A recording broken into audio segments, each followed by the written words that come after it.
Hello, everyone, and welcome to episode 17 of the Long and Winding Railroad. My name is W.H. Park, and of course, this show is all about the greatest period of in-ring action in the history of professional wrestling, and that's the 1990s of all Japan Pro Wrestling. And episode 17 is a really special episode for a couple of reasons. One is the match we're going to talk about. This is one of the most highly regarded matches in the history of this period of All Japan Pro Wrestling, but also in the history of wrestling itself. Some might call it the greatest six-man tag match of all time. I know many people who have whose opinions are well regarded call it that, including myself. I think it's the greatest six-man tag match I've ever seen in all of wrestling. Maybe so, but definitely in my own viewing experience, it is. And also, the other reason this episode is really special is that we have a guest who doesn't do that much podcasting regularly anymore. And he is a former member of the Post Wrestling family. Actually, I should say former, because we here at Post Wrestling think of him as an eternal honorary member of Post Wrestling. Forever, as long as he wants to be associated with us, which I hope is forever. And that's Jamesie. Jamesie, how are you? Hi, WH. You left out one small part of my introduction now, and I'm very disappointed in it. I'm sorry. The two-time post-wrestling transfer window winner, Jamesie. It's true. You are the two-time transfer window winner. You won the Euro transfer the first time that this happened. And then the most recent edition was the World transfer, which you won. And I will say publicly, I voted for you. I voted for your card because there is no shamesy in voting for Jamesie, as to paraphrase one Nate Milton. I loved, just to talk about that briefly, I loved that card that you put together, the roster. I was like, whoa, that's my roster. That's the kind of roster I would want to have. And no offense to anyone else's cards, but I think it's a testament to like how similar you and I, how similar our tastes in wrestling kind of converge. Absolutely, yeah. And like there were certain points in the draft that I could have made choices that would have deviated away from the overall theme of the card, I suppose. And I could have maybe picked more mainstream popular wrestlers or bigger stars and that kind of thing. But I said to myself, no, I'm going to stick to my guns. I'm going to stick to my principles. And I think it was a card for the hardcores, wasn't it? You've got your Jun Akiyamas and your Walters and your Tim Thatchers and good sprinkling of wrestlers from Japan as well. So I wanted to put a card together that I myself would happily pay money to sit in the front row and watch. And I think I did that. I think so too. And for me, I would have been like, I would have bought 2 tickets, for this, one for me and one for like to keep it empty. So I could just put all my merchandise that I would buy at the merch tables and all the food I would have snuck in from the convenience store. I don't know if you were going to have a food table there and sell like snacks and foods, but it would probably have been overpriced like all wrestling shows. So I was going to just bring in my own food. Well, it's very much a feet up and snacks kind of a card, isn't it? Just sit back, put the feet up and enjoy the wrestling. I think I'd have to bring at least one sandwich with me. Just like it's a habit I formed when I was in Japan, going to Korakuen Hall. It's like, okay, time to go to the convenience store. Gonna grab some sandwiches, a bag of chips, and a couple of bottles of drinks, and there you go. Then I'm ready for like 2.5 hours of wrestling action in Korakuen Hall. bread and wrestling. That's any man's happy place, I think, isn't it? It is definitely, especially if you're Satoshi Kojima. But absolutely. If I had got Kojima on the card, it would have been perfect. But unfortunately, ran out of picks in the end. It's okay. Next year, Jamesie. Next year. You picked this match as all the co-hosts of this show do. They picked the match that we're going to talk about, and you picked. You asked me, was this match picked? And I said, no, it's surprisingly had not been picked. But what match are we going to talk about today? Okay, so we are, well, I suppose the hardcore All Japan fans from the 90s will probably, if I just said 4/20/91, that's probably enough for a lot of those people. But we're going for the 6-man tag between the Super Generation Army of Mitsuharu Misawa, Kenta Kobashi, and Toshiaki Kawada against Jumbo's army of Jumbo Tsuruta, Akira Taue and Masanobu Fuchi, and it's from Korakuen Hall. That's right. Korakuen Hall is the setting. The date is April 20th, 1991. And our participants are Misawa, Kawada, Kobashi against Tsuruta-gun, and the great Masanobu Fuchi, who I think you and I are going to be waxing poetically throughout the course of this particular episode. Definitely, he's definitely a wrestler for a salty veteran for the salty veterans, I think, isn't he? I think so, definitely. And I was saying to you privately, like in our DMs, that I've had the distinct pleasure of seeing him live at Korakuen Hall, and even though like he's like it is, I think it was in his 60s, I was still like, hey, I'm watching history here, and he does his spots to please the fans. Like he does the headlock and the illegal punch, and he says no, it was open palm strike. He does that a lot. He does the body slams even though it hurts his back, and people pop for it, and we do the Fuchi clap clap clap, Fuchi clap clap clap, call for him, which we hear a lot of in this particular match. Yeah. Even though he's kind of he's the heel in this match, but he still gets a lot of love from Korakuen in this match, and it's great. And we'll get into all those kind of details as we get into the match itself. But this is not the first time these six men have fought each other, Jamesie. There's at least three other notable matches in this series. The first one being October 19th, 1990. That has like a 5-star rating from the Wrestling Observer. It's got a 9.5 rating based on 89 votes on Cage Match, and that was the first match in the series. The one we're going to talk about, April 20th, is the second match in this series, and that also got a 5-star rating, and it's got a 9.65 based on 112 votes, which is, I think, a little bit more impressive for sure. And then the third match in the series emanates from Korakuen Hall as well. So this is like the perfect setting for this combo is Korakuen Hall, and that happened on January 24th, 1992.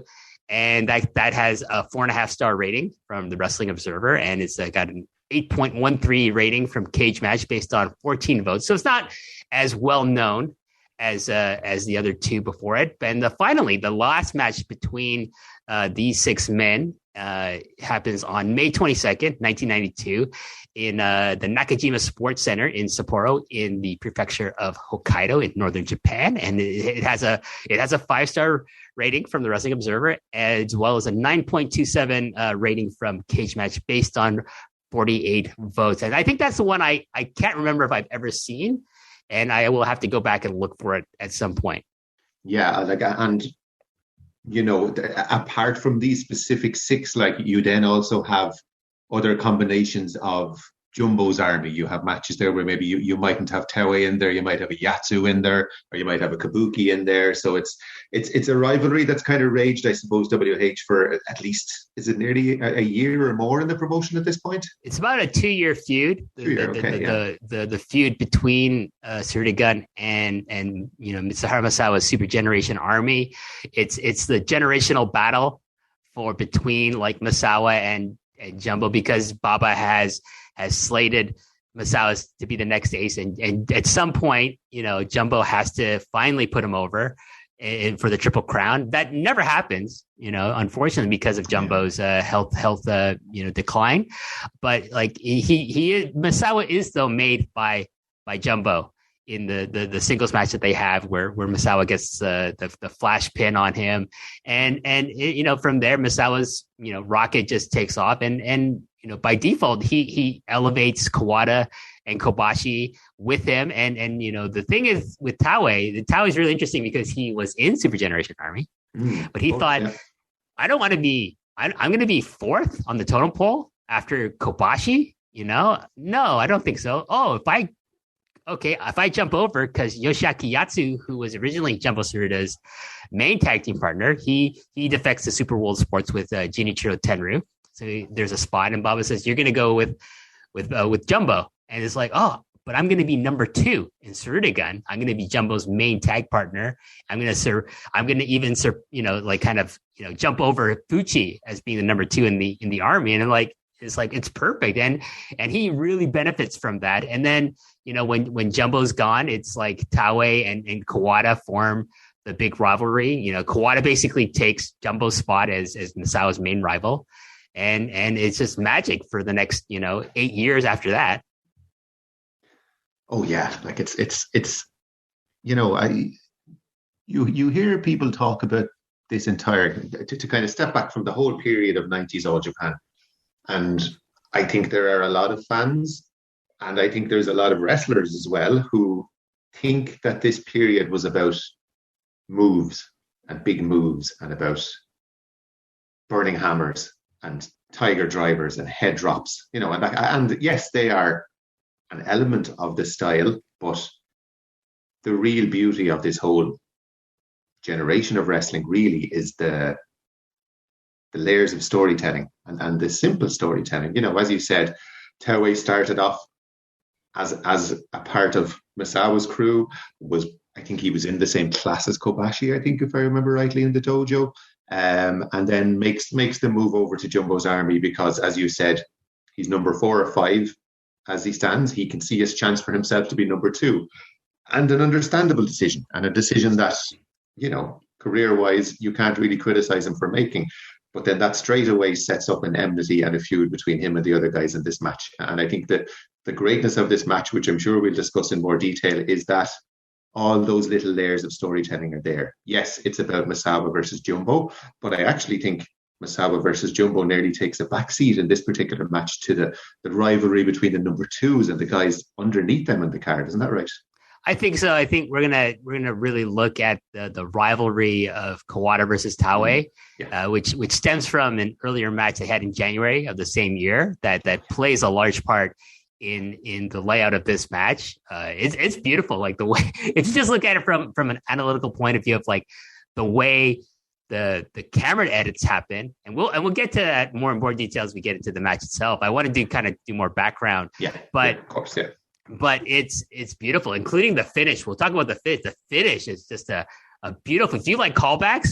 My God, if you watch like the January singles match between Kawada and Taue, and then you watch this match right after, it's like, oh my God, that's a callback to what happened, da da da da. And I have that in my notes. So we'll talk about that. But before we get into more background about the match, I forgot to ask you like your own personal background about your fandom for All Japan Pro Wrestling from this era. Like I'm not too sure like how deep your fandom goes for All Japan of like from 1990 to 1999 here.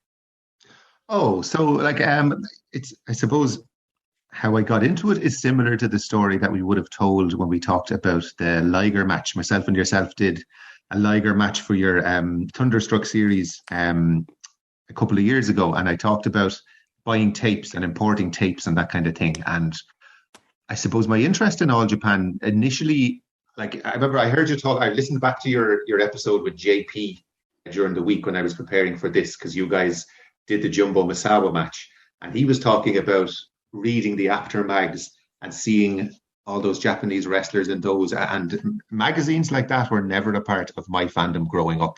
Like to the best of my knowledge, the only wrestling magazines available in Ireland when I was young would have been WWF magazines, and maybe the British ones that might have had your Power Slam, but I don't know how far back they even went, So my knowledge and awareness of Japanese wrestling, I would say, began, I'm trying to put a year on it, I would say probably around the year 2000, 2001, when I was in college.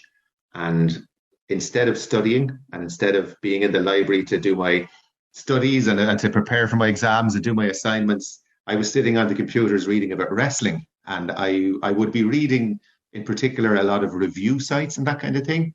And I remember, you'd be reading maybe an ECW review or a WWF pay-per-view review, and you'd see maybe a match get 3 stars, 4 stars, the odd 5-star match. And then I stumbled upon this review of a Misawa. It was best of Misawa 5-star matches, it was called. And the guy had reviewed it, and it was 7 or 8 matches, I think, on this tape. And he gave everything 5 stars. And his reviews are nearly, he's doing the play-by-play style of review, and half of his reviews are him writing in caps lock because he's so excited about what he's watching. And I'm reading these reviews going, God, like there are these wrestlers who have all these 5-star matches. Who are they? I have to see this stuff. So then it came to the time when I finally got my own credit card and I was able to, I was able to get I remember we discussed this before. Yes. I was able to get a postal order from the post office as a poor suffering student with not much money to my name. And I sent it off. And I remember my first ever order was the and I did well. For a guy making his first purchase, I think I did pretty well. I got that tape, the Misawa 5-star bouts. I got the Super J Cup. And I think I got a couple of the first ever ROH shows. Now, as a guy who was kind of coming into this thing blind, I think I did pretty well there, WH. Like I've ticked 3 major boxes there: classic ROH, New Japan Juniors from the 90s, and All Japan 90s wrestling. So I've done pretty well with that, I think if you want to sample All Japan, some of the best matches, like anything with Misawa in it is definitely the way to go for sure. Yeah. And like I remember now, the other side of it was like I remember getting the tape and then watching it at home, and I suppose finding it difficult as a first-time watcher with no idea of the background. And like, that thing you do when you're new to a style of wrestling, even figuring out who was who in the ring. You're like, okay, so the guy in orange is Kobashi. Okay, that's okay. Misawa's the guy in green. Who's this guy in the blue trunks? Oh, okay, that's a young Akiyama, So you're figuring it all out. And I remember being I had built it up so much in my head. I remember being mildly disappointed at that point because I didn't understand the background. Like I had no knowledge of the significance of Kawada pinning Misawa for the first time. I had no knowledge of the significance of the first ever Tiger Driver, all these things, you know what I mean? And so I had the tape, and as time went on, I would read more and more and I'd go back to them.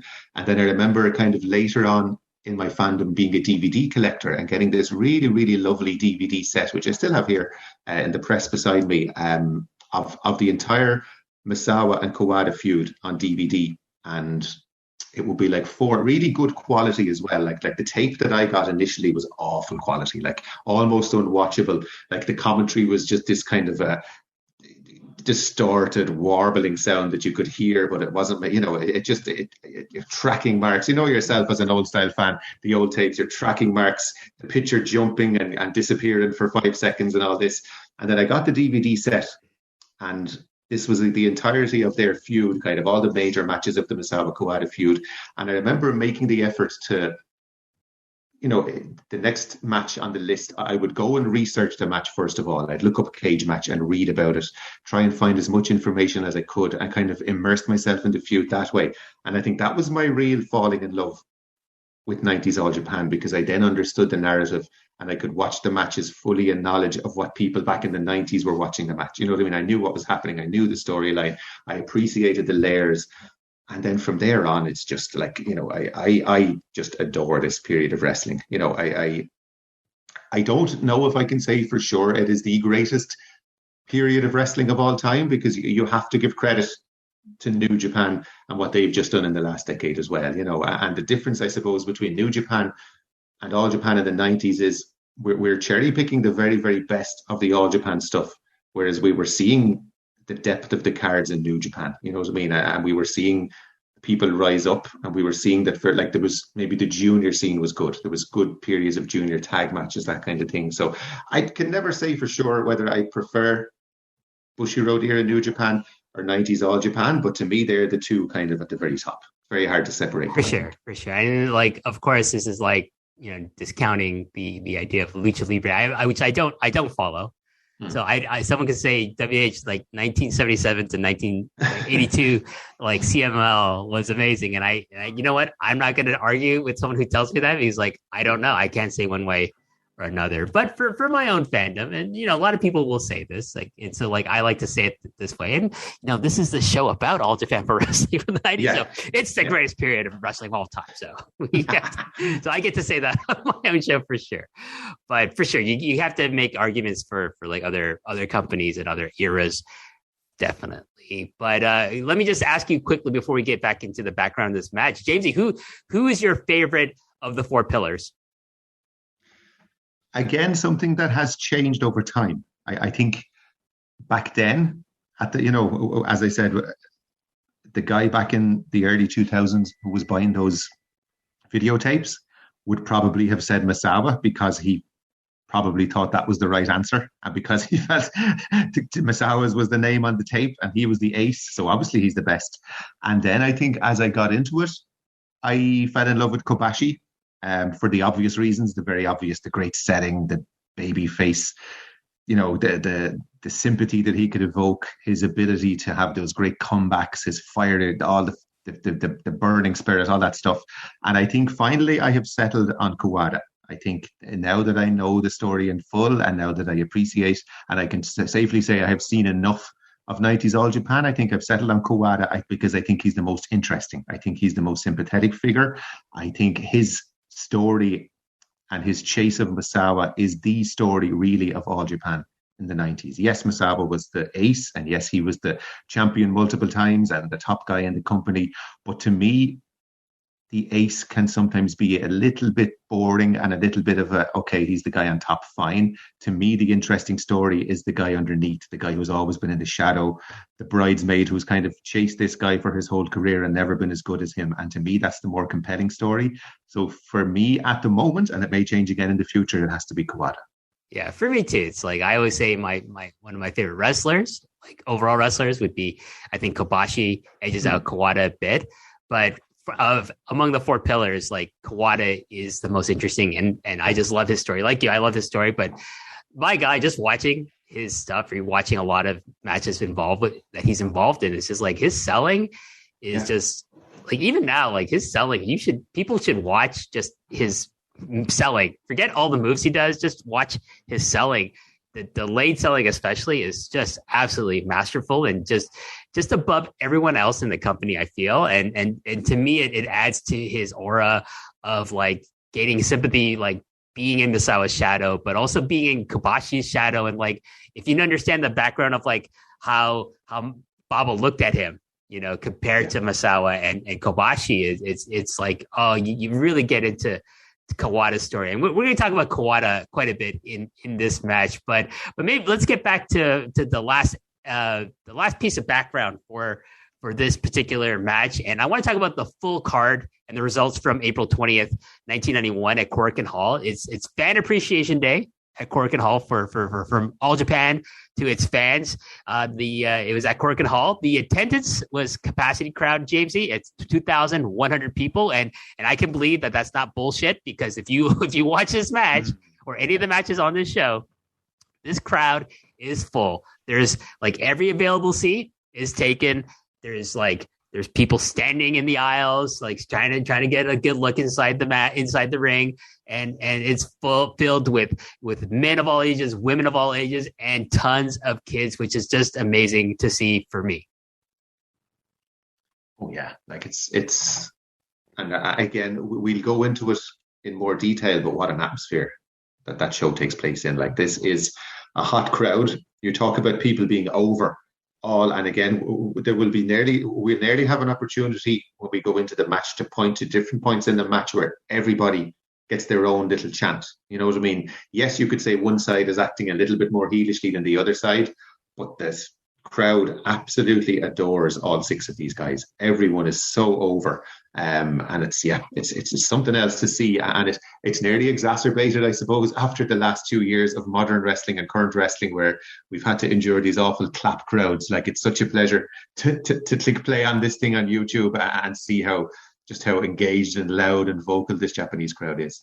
The broadcast of this particular show, of this match, was May 12th, 1991, and it was broadcast on Nippon TV. Now, let's just take a quick look at the card. Match 1 was Mitsuo Momota, and he defeats rookie Satoru Asako in 7 minutes and 20 seconds. Match number 2, Tsuyoshi Kikuchi, who would figure in a lot of the other great six-man tags involving the Super Generation Army against Tsuruta-gun, but not on this day. He takes on Richard Slinger, the cousin of Terry Gordy, and he defeats him in 8 minutes and 25 seconds. Match number 3, Isamu Teranishi takes on Haruka Eigen and defeats him in 10 minutes and 16 seconds.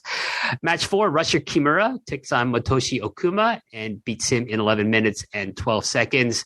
Match 5 is a tag match, Mighty Inoue and Yoshinari Ogawa, who would be one of the other people like who would participate on the Tsuruta-gun side of the Super Generation Army feud. And they defeat the Southern Rockers tag team of Rex King and Steve Dahl in 12 minutes and 25 seconds. I got to say here at this point, Jamesie, like I always loved Baba. He picked some of the best foreigners to come to Japan and work on top, but he also filled out the mid card and undercard with some really interesting, choices of people that he would bring in work from the United States and other parts of the world. Yeah, it's a fairly eclectic bunch of people, isn't it, for sure? Southern Rockers now are a tag team that I can say I've seen many matches of now, to be honest with you. And then from there, another tag match, but this is for the All Asia Tag Team title match. The Can-Am Express, Danny Crawford and Doug Furnas taking on and defeating Dynamite Kid and Johnny Smith, who were the champions at this time in 12 minutes and 16 seconds. This is a title change. So I haven't seen this match, but I'm sure based on the names alone that this is probably a pretty decent match, if not a really good one. Oh yeah, that's a match now. As I said, I can't say there's been any matches that you called out so far that would have me rushing to YouTube or to Billy to try and find. But yeah, Can-Am's against Dynamite Kid and Johnny Smith. I think you know what you're going to get there. You're probably going to get a good, solid technical match. Dynamite Kid in 91. Trying to think like how close to the end is he at that point and how much has he got left in the tank. That'd be interesting to see for sure, wouldn't it? I would imagine that Johnny Smith does the bulk of the work, and then Dynamite just tags in for hot tags and does his headbutts and a staff suplex, and that's it. And then, but I think Johnny Smith is a great wrestler. Like I've seen enough of him where I'm like, that guy was like really underrated, I feel. Yeah, solid. Just a good, like I think, especially in Japan, they love a good, solid British pro, don't they? Like even when you think forward to Noah, like they would always have brought Doug Williams over and that kind of thing. So they always appreciated the British style in Japan. I think Johnny Smith is as good a proponent for that as anybody. And finally, semi-main event, Danny Spivey and Stan Hansen defeat Cactus Jack, Mick Foley, and I don't know who this would be, the Texas Terminator Haas. That's his full name, everyone. Texas Terminator Haas. I don't know if there's a Texas Terminator something else, and he's just teaming with Cactus Jack for this. But Mick Foley in All Japan, folks, and probably getting beat up by both Stan Hansen and Danny Spivey in this match, as they would be the higher rated people on the roster at this time. And that match lasts about 7 minutes and 50 seconds. I think it'd be kind of fun just to see like Hansen beat up Mick Foley. That's just me though. And I'm endlessly fascinated who this Texas Terminator Haas is, or what he looks like. I'd imagine he's not a small man, WH, anyway. Any man who's got Haas in his name can only be at least 6 foot tall. I will 300 pounds. I will die if it actually turns out to be like the Undertaker or something like that. Or a cruiserweight. Or a cruiserweight. That would be even better. That would be even better. Tiny guy, yeah. Yes, for sure. All right. So that's the card. If you want to seek out the rest of these matches, I don't know how available they are. Usually you do 420.91. This is the 6-man. The main event is what you're gonna get. But Jamesie, let's get into the match. And right off the bat, there is a Fuchi clap call. He gets announced. He's taking off his ring jacket, and there's a call for him because they want to see some classic Masanobu Fuchi like spots, and we don't get too many of those. We don't get like the punch to the face hitting from the ref, but we do get a lot of like just brutality from Fuchi in this match, and I'm all here for it. Oh yeah, like it did my heart good, because definitely now, like if I'm thinking back to Jamesie 10, 15 years ago, and I'm looking at this match on the screen of my DVD and about to research it, and I'm like, okay, Jumbo's in it, great. Misawa's in it, Kawada, Kobashi, love it, brilliant, excellent. And then I'm like, Masafuchi, not too sure about him. And that's to my eternal regret and ignorance that I would say that, because in recent years, Masafuchi has become a guy that I've really fallen in love with. And we were chatting in the DMs in the last few days about little moments in this match that made us pop and that kind of thing. And I think we're both in agreement that Masafuchi is indeed a great man. He is a great man. He's such an amazing wrestler. Like, he's like a stalwart of the junior heavyweight division at this point. He's a multiple time perennial, All Japan junior heavyweight champion. Like at this time, he's probably feuding with Tsuyoshi Kikuchi a lot over that title. And I haven't seen too many of those singles matches. Like, though if they pop up, I'm definitely going to watch them, because like, I can't think of a better, like, singles match between two complete polar opposites of like Fuchi and Kikuchi, even though Kikuchi made me say, oh, he was always a grumpy old man. If you only seen him in Noah and didn't see him in All Japan, he looks a bit younger, but his facial expressions still look like a grumpy old man.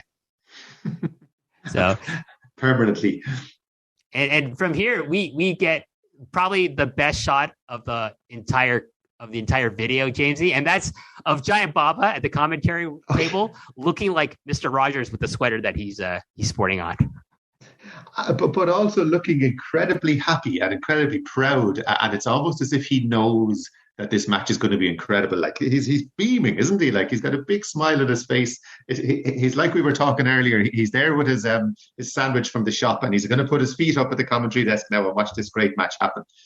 You know what happened probably earlier in the show, Jamesie, is that he was because he would go out to the merchandise area and like help sell merchandise and talk to fans. It's kind of like part of what made All Japan so popular with its fans. And like he probably just saw like all the money he was making from like all the T-shirts of Misawa and whoever we're selling, and he's like, yes. No wonder he's happy. He's very happy. So there you go. A rich Baba is a very happy Baba. And I read in the course of my research for this that actually after the match, when the cameras were all turned off, that and all the fans are still in the arena, and the wrestlers have left the ring, and Baba stands up from the announce table and takes off his headset and goes to walk to the back, and he gets a huge chant from everybody, almost as if to say, thank you, Baba, for booking this amazing match that we've just seen, so it's promoters being over as much as the wrestlers isn't a new thing, and it's not just an ECW thing or an ROH thing or a Progress thing. It dates all the way back to 90s All Japan. But probably Baba's the most ethical of all those promoters that we're referring to. Sure. Well, as much as we know, anyway. Well, hopefully, I'm going to say nothing's come out about Baba, and exactly. So, it's been long enough now. Surely it would have.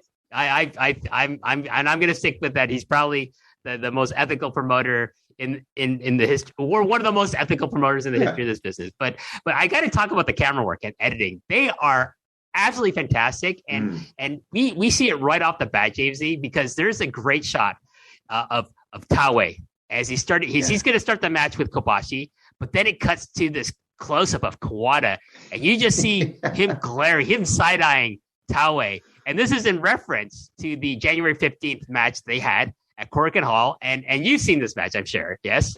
I have a long time ago, and I watched our good friend Joseph Montesilio's video about this match, and he kind of references the same match as well in his video, so that's what reminded me of it. Yeah. So that's the match where like they kind of really jump started their own personal rivalry with one another, right? So this is the match that Kawada bloodies Taue up and just like chair on him, isn't he? Oh yeah, it's great. If you want to see a brawl in All Japan, this is probably one of the best brawls you'll ever see. That doesn't involve like Stan Hansen or Terry Gordy in it, and it's fantastic. But this is the backdrop for this. The context for like the kind of like their interactions throughout this match, just right from the start, like it's like Kobashi's supposed to start the match, but it's like Taue's like, no, I want him, and Kawada's just looking at him like, I want to kill you already, and it's great. This is it's great because like Taue Kobashi lock up, and then he there's some spots involving them, like he hits him with the sumo stance lariat. And then he just runs over and just slaps Kobashi right off the apron, and it's on. It's just amazing. Yeah, like, and it's there's a great phrase, and I don't know if you're aware of it, WH, it will be used in football, in soccer a lot, and it's called a reducer, where you in the opening few minutes of a match, you'll tackle somebody really, really hard, foul him almost, And it's almost to send a message to your opponent that like we're not, to try and intimidate him and to try and let him know that we're not messing about today. You know what I mean? And this is going to be a really hard match. And to try and like it sends a message to your opponents and sends in a message to your own teammates as well to say like, come on now, lads, this is an important match. We have to take this seriously. You know what I mean? And that shot that he gives Kawada, knocking him off the apron, is exactly that. Like, it's a great reducer where it's telling us as viewers straight away, this is a serious match. And it's they do it a lot in All Japan, don't they? In that time period, like I remember the same thing happening in 6/9/95 as well, where I think it's is it Kawada knocks Misawa off the ring apron? I think it is. That's correct. Yeah. And there's the famous elbow, of course, that at some point in one of these 6-man tags, I think, doesn't Misawa do the same to Jumbo as well? I think it's in a tag match, knocks him off the ring apron, and that starts their feud. So it was like their go-to little trope to let us know that two people hate each other. And the great thing about that is, if you didn't know any of the if you came into this match and sat down and pressed play on this and knew nothing about the backstory, straight away you know that guy there in the black trunks really, really hates that guy in the red trunks. And you need know no more. You know straight away what's going on, and that's the great thing about it. Yeah, so I should correct myself. So the first spot that happens is that, Kawada is going to tell Kobashi, tag me in, but then Taue cuts that off and just slaps him off the apron. And then after, Taue is doing the spots with Kobashi and then does the sumo stance lariat on him. And then he lariats Kawada. The second spot is him lariating Kawada off the apron. And Kawada's just great because this is early in the match and he's just selling being knocked off.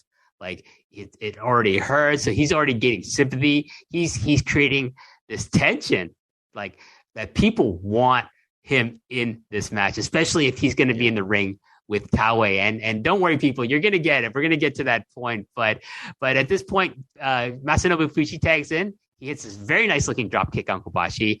And then he does a sequence of chain wrestling, onto Kobashi. And it's just beautiful to watch. It's just nice, sets up a nice flow of like, we're not hitting the tension between Fuchi and anyone else in this match, but it's just nice. It's nice to see him just, kind of lay the groundwork and lay a foundation for what we're going to get later on. Yeah. And I think the nice thing about Fuchi in this match as well is he provides a contrast to everyone else. Like with everyone else, you're going to get the big strikes and you're going to get the big moves and you're going to get all those great things that we love about All Japan. But then Fuchi comes in and does his wrestling, and it's not out of place and it doesn't feel antiquated or old compared to the rest of the guys, but it's just different. And I think different is good in a match like this. It's nice to have that kind of X factor where he's doing different things to everybody else as well. From here, Jumbo and Misawa finally tag in, and we hear the first instances of people stomping their feet in Korakuen Hall for this match. And I can say from experience that I have stomped my feet in Korakuen Hall, during a match, and it's a fun thing to be a part of. But it's also just incredible to feel the rumblings in Korakuen Hall. And Jamesie, at some point in the future, I'm hoping like you and I can go watch a really excellent foot stomping match in Korakuen Hall in the future. Oh yeah, like it's one of those iconic sounds, isn't it? The crowd stamping their feet in Korakuen Hall and screaming somebody's name, and it's Misawa, isn't it, that gets the chance at this point? I think like they're really, really, really cheering for Misawa and Jumbo. Like you get like the cameramen in this. Like you have to give them great credit. Like I'm not saying that this is cinematic wrestling or any of that nonsense that we hear about nowadays with modern wrestling. But the cameramen in this really know what they're doing, because you get the crowd chanting for Misawa, and straight away the cameraman has the foresight to zoom in on Jumbo's face.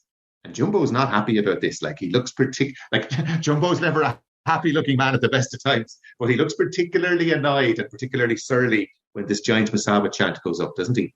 Oh, for sure. It plays into like their own personal feud with one another, because this particular match follows like a Triple Crown title match that took place about a week earlier on April 18th, where Jumbo retained his title by beating Misawa, and he broke the ties in their single matches because they were like 1-1, but then Jumbo won that match. He successfully defended the Triple Crown, and now it's 2-1. So it's kind of like Misawa is kind of like, okay, I gotta regroup and gain momentum and some, and try to gain advantage over Jumbo over in this tag match. So that's kind of the setting for this, and like kind of like what we have to keep in mind when we're looking at the interactions between Jumbo and Misawa here as well. So they have some back and forth with lockups and strike exchanges until Jumbo hits his kitchen sink knee to Misawa's abdomen. And I gotta say, Jamesie, like I don't know about you, but I think Jumbo has one of the best knees to the abdomen in the history of wrestling. Oh yeah, like a simple move, but an incredibly brutal move. Like, and he's just such a big man, isn't he? You know what I mean? So him throwing a knee has extra heft and extra emphasis than say that a lot of the other guys in this match. But yeah, like one of the classic Jumbo moves, isn't it? That big knee to the gut. Yeah. Is and Fuchi tags in, and then he's like, okay, I got the opening from Jumbo. I'm going to target Misawa's abdomen, and he goes for the abdominal stretch, which Misawa reverses until Taue comes in and makes a save. And while he's in the ring, he thought, I'm going to fuck with Kawada, and knocks him off the ring once again. and keep in mind, Kawada has yet to be legally involved in this match, Jamesie. Yeah, and for that entire period that we're talking about what's going on in the ring, I'm pretty sure Kawada has been on the floor selling the initial attack, and he literally the minute he makes it back to the apron, Taue just goes for him. So it's almost like there's two different matches going on. There's a 6-man tag happening in the ring, which is the main match, but there's this side story of Taue and Kawada just absolutely hating each other, and Taue having this obsession with, like, he's trolling him, isn't he? Like, he's just trying to wind him up and trying to annoy him as much as he can. And as we see later in the match, I'm not necessarily sure trolling Kawada is the best thing to do.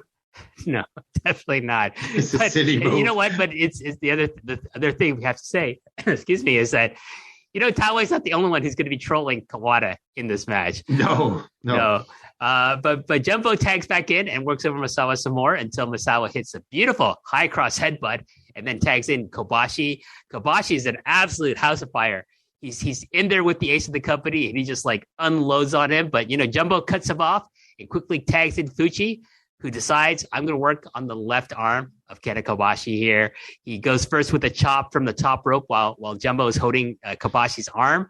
And then he goes he does a couple of over-the-shoulder arm breakers that I guess more people would probably know from like something Yuji Nagata has in his repertoire.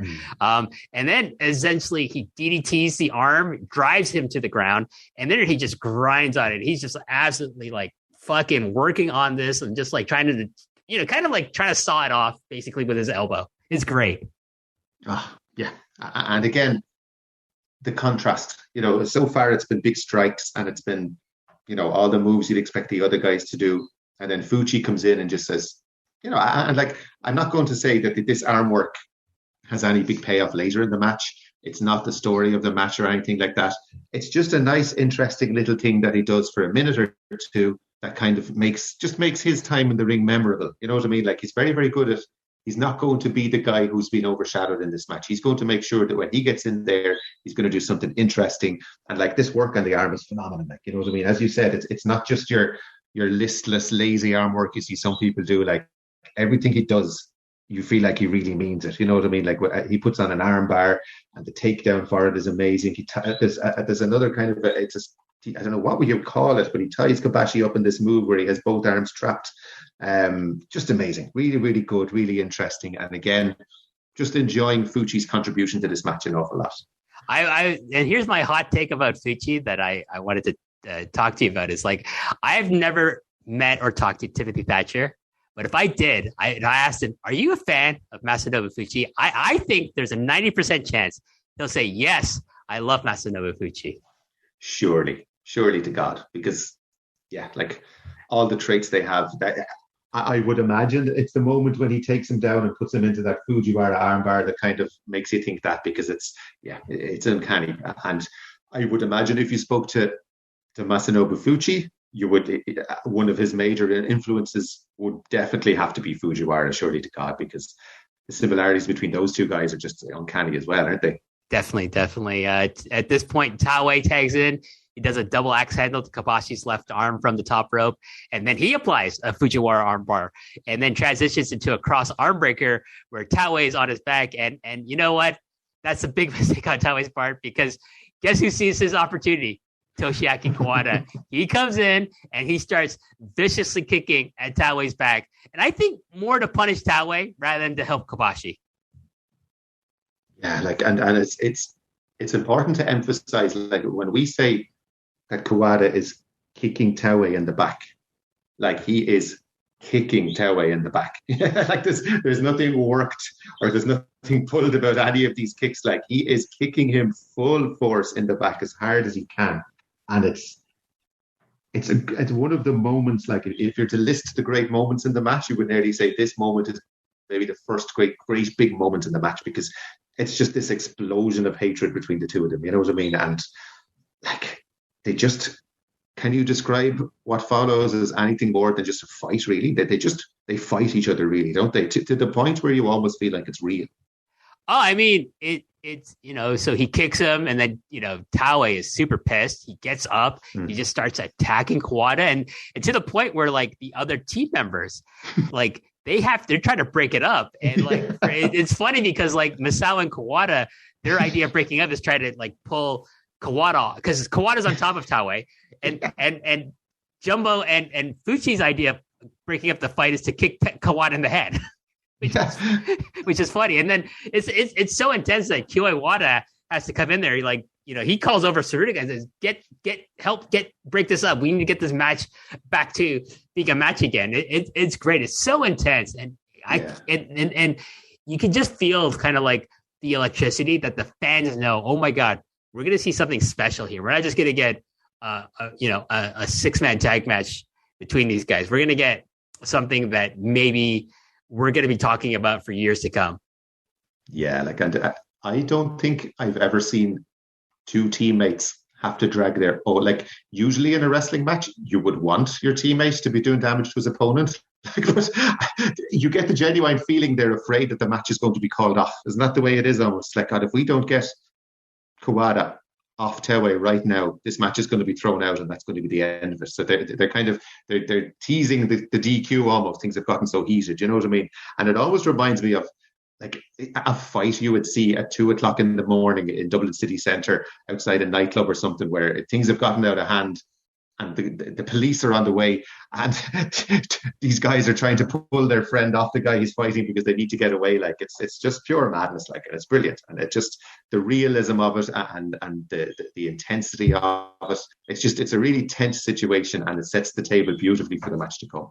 Oh, for sure. And if we think about this match as being like an onion, like Jumbo and Misawa is one of the layers of this, and Taue versus Kawada, and the intensity of like their hatred for one another in this match is another layer. And I think it really, for me, it really puts over the match as a whole.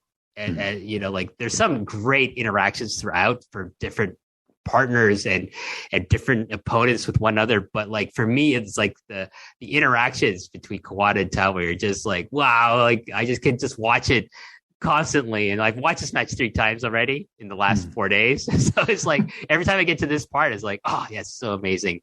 And one thing to note is like I noticed that the women in the audience are firmly behind Toshiaki Kawada in his rivalry with Akira Taue, because you can hear them calling his name, and you even see camera shots of different women cheering for him in the audience, which I think just is really smart, because it shows the audience at home is like, okay, it's okay to cheer Kawada, even though he's not as good looking as Misawa or Kobashi, and that's kind of like one of the knocks against him traditionally, is like why Baba didn't push him as hard, is because wrestling was changing even in Japan, where it's like it's becoming more aesthetically based, and it's like, okay, well, he's good looking and he's good looking, him not so much, so he's not going to get pushed as much. But hey, like the ladies love them some Dangerous K Toshiaki Kawada too, so that it's a mistake on Baba's part. He could have got a lot of mileage out of Kawada as a heartthrob, and he can sing. Do you know this, Jamesie? Like Toshiaki Kawada is a very, very good singer. I believe I know that. Is that from his time in what was that crazy promotion? Oh, Hustle. He was General Kawada. Didn't he do a lot of singing in that promotion? Do I have that right? It's also like there's clips of him on YouTube doing like on variety shows singing. Okay. Like doing karaoke, and it's like, whoa, he's really good singer. Like, that's amazing. A man of many talents. A man with no teeth can sing that well is like quite amazing, I think. There you go. Kobashi tags in Mitsuharu Misawa, and now it's time to get the heat on Taue. Misawa decides to wear down Taue with holds and applies a great-looking like Indian deathlock butterfly lock combination.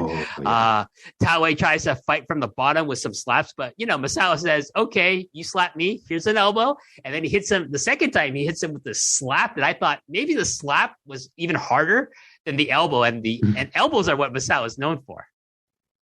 Yeah, and actually at that point, it's Taue's turn to get a little bit of a chant from the crowd as well. Like we referred to earlier, at every point in the match, the crowd gives each of these guys their moment. Like, you know what I mean? It really is amazing to think that there were 6 guys over to this extent, that they would all get their own little chant at some point in the match and all had their own time to shine. It's just another part of the greatness of the match, I think. From this point, Kawada, Jamesie, he finally tags in. He's finally legal in this match, and he goes straight after Taue with these beautiful chops to the chest and elbows to the head. But Taue fires back with these with one of my favorite moves, the sumo push slaps, and then he hits a beautiful jumping DDT off the ropes. And as I talked about in the previous episode of L&WRR, the Taue biography, like Taue will surprise you with how agile he is, and he has one of the best DDTs in the company at this point. Oh yeah, this one was particularly great. And you mentioned earlier about Kawada selling. Like, he sells this DDT like he's been shot in the head, like, doesn't he? Like, he's immediately down on the ground, clutching his neck and clutching his head and flailing his legs. Like, you feel like, God, like it's we've come to take the DDT for granted. But if you didn't know much about wrestling and you saw the DDT being hit here, you would swear that it was almost a finisher the way he sells it, And Tsuruta-gun from this point like smells blood in the water. Fuchi is tagged in, and he immediately targets the neck of Toshiaki Kawada with an enziguri. And it's one of those enzigiris that he's kind of like jumping down on his opponent's head instead of like jumping like high, like an Owen Hart would, or like a multitude of other people who do the enziguri, which I think is a really interesting like kind of variation of the kick to the back of the head. He throws Kawada to the outside where Jumbo Tsuruta is waiting for him. Jumbo then whips him into the guardrail, and then he follows that up with a Terry Funk style power driver onto the blue mats. The blue mats covering the hard floors of Korakuen Hall, and to me, it's like, okay, like now Kawada has tagged in, and he's probably regretting it because now he's going to get the shit beat out of him by Tsuruta-gun.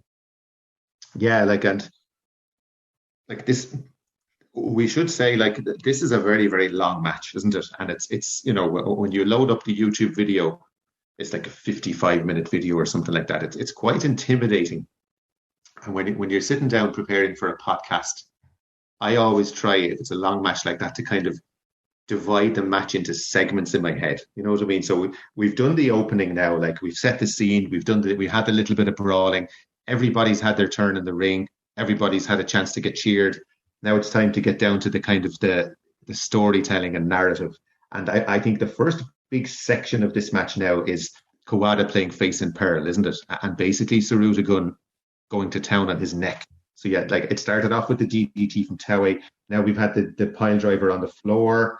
And so it's Kawada's neck is the target now, and that's going to be the next little story that they're going to weave for maybe the next kind of 5 to 10 minutes of the match. Yeah, so back in the ring, Fuchi just picks him up and slams Kawada neck first into the top rope. Jumbo comes in, hits a big boot to Kawada's head, and then another one, and then he just stands on Kawada's head with one foot, just driving his head into the mat and just working over his neck. Taue drives Kawada face first into the mat. Kawada from this point tries to fight back from the bottom with Kawada kicks, but Taue just cuts him off because he's in a dominant position and just stomps on his head several times for good measure. So just the kind of like the viciousness is set forth by this targeting of Kawada's neck, and you can clearly see they want you to see, you want to see Tsuruta-gun as kind of more like the heelish group, because they're like, you don't see Misawa or Kobashi really becoming that vicious, in the match at this point. Yeah, like, and the crowd responds in kind as well. Like, there's definitely, when Fuchi does that drop onto the top rope, which, by the way, looks brutal, dropping him throat first onto the top rope.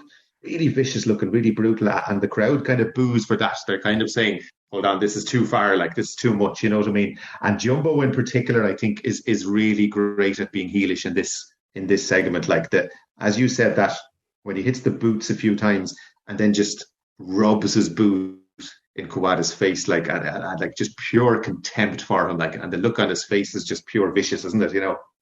Well, I think we have to keep in mind in context, like, the rivalry between Misawa and Jumbo is based on like, like I'm the ace and this guy's coming for my throne.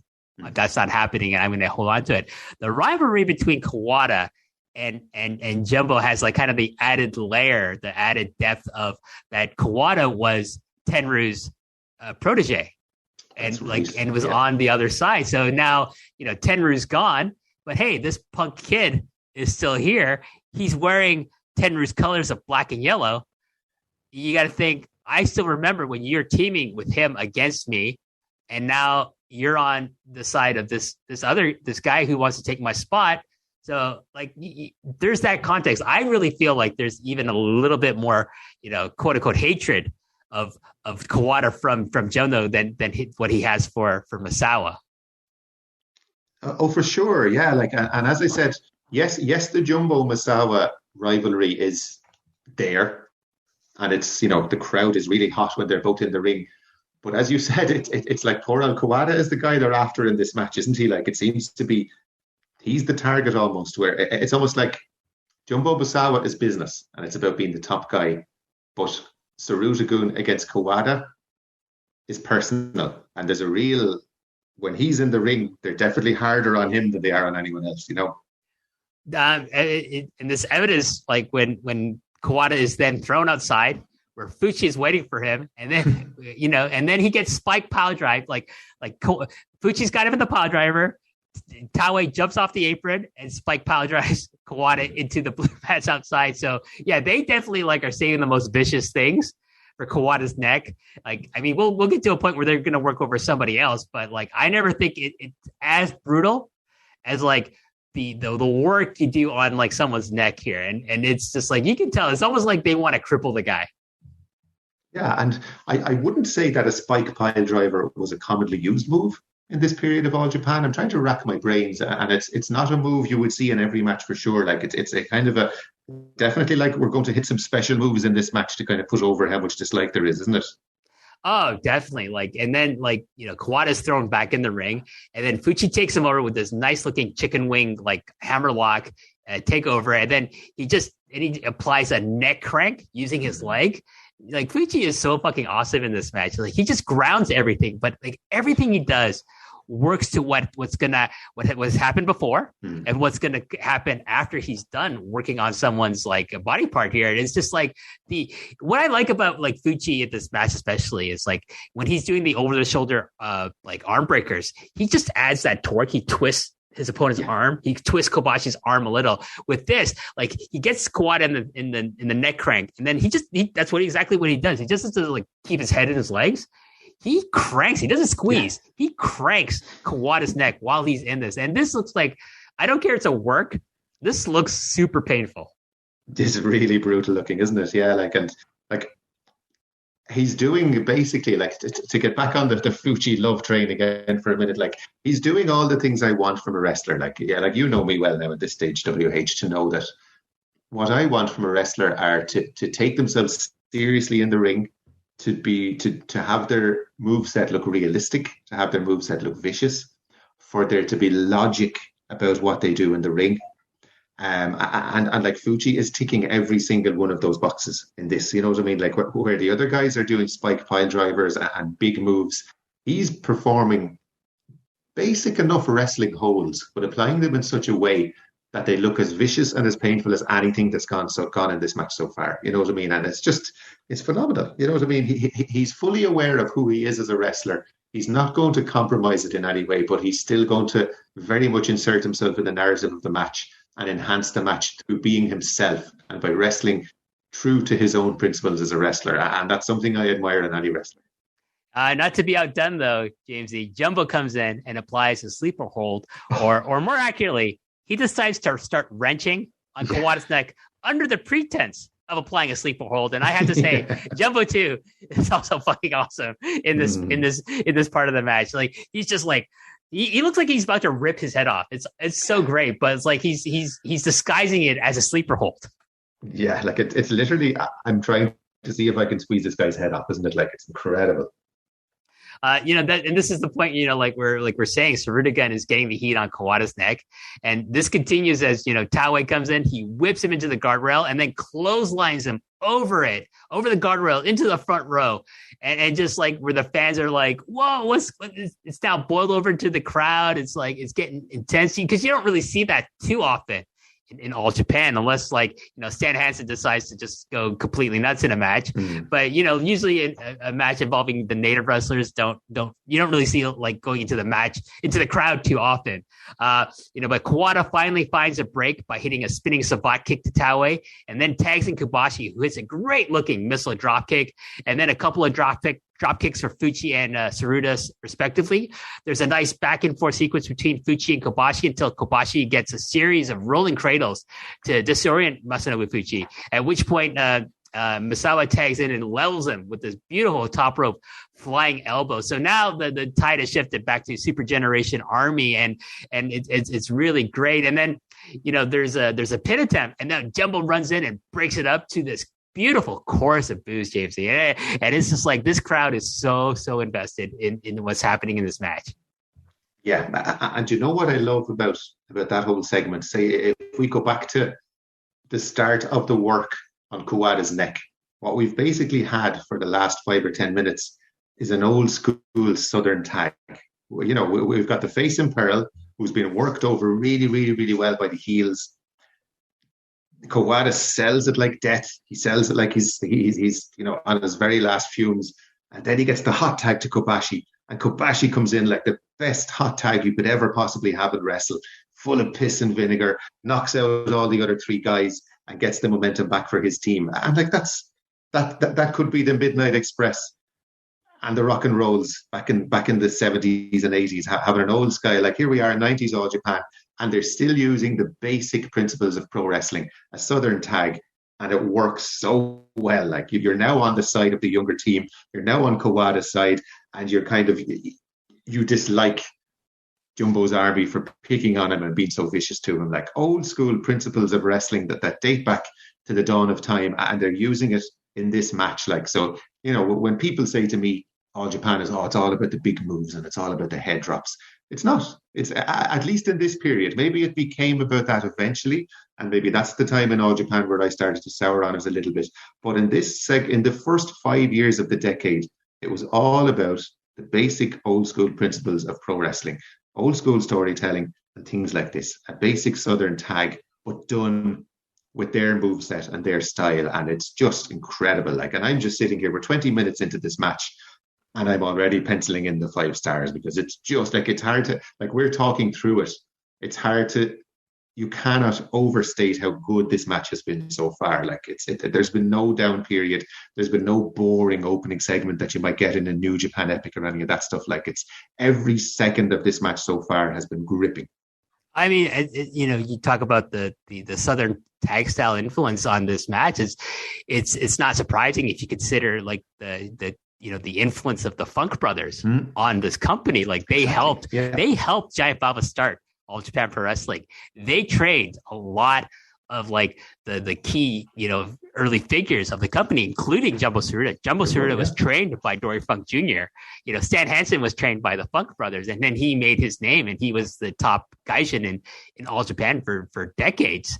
And so, like, to see like this Southern style of wrestling, especially in tag matches, be popular in All Japan is not surprising, because like the Funk Brothers were a huge tag team in the early, the 70s of All Japan Pro Wrestling, and it's great to see that it's still a popular style of Duga tag match in the early 90s. And I would say like it continues through even to the late 90s as well. Like, a lot of their tag matches do have the face in peril, getting the heat on somebody and getting the hot tag. It's a style that never necessarily goes away, and it carries on to some degree in Pro Wrestling Noah as well. Oh, absolutely. And just looking at the participants in the match, of course, Masa Fuchi would have spent his fair share of time, I believe, in the States as well. Wasn't he kind of knocking around the territories there for a while? I think he was in Memphis, wasn't he? Exactly. Him and Onita were in Memphis doing like exactly. Weren't they in the concession brawl, concession stand brawl with like, who is it, like Eddie Gilbert and somebody else or something like that? Like, I'm pretty sure he did his excursion over in Memphis with this Asushi Onita of all there people. You go. So I mean, no stranger to a Southern tag if he's in Memphis, Definitely not. Misawa, back to the match. Misawa goes for a German suplex, but only gets a 2 count. He then goes for the Tiger Driver on Fuchi, but Taue, remembering that the match he had with Misawa earlier on in January, he's like, no, I can't let that's gonna kill Fuchi. So he puts a stop to that with this beautiful stiff lariat he hits Misawa with. Fuchi then goes for a pin himself with a float over jackknife cradle, but only gets a 2 count here. Jumbo and Misawa are legal now, and then they go at it. And at one point, Jumbo is on the floor, and Misawa psychs him out with this flip over the top rope, and then he flips backwards back into the ring, and he does a backwards roll through like on the mat, and that Fuchi decides, okay, I'm gonna wallop Misawa with a punch here, but Misawa's ready for this, and just waylays Fuchi with an elbow to the face. But at the same time, Jamesie, Kobashi is also waiting in the wings, and he hits this dive over the top rope onto Jumbo, who's on the floor still. So it's just there's so much stuff going on. I can't do it justice, but just keep an eye out for that particular sequence in this match. I rewound that part of the match about 20 times. And I implore anybody who's listening, please somebody make a GIF of that sequence, because it's unbelievable. And the camera work is amazing as well, WH, because again, the cameraman has the foresight. I think they cut to the hard cam, or at the very least, they kind of zoom out. So as that whole sequence is happening, you see everything in the ring.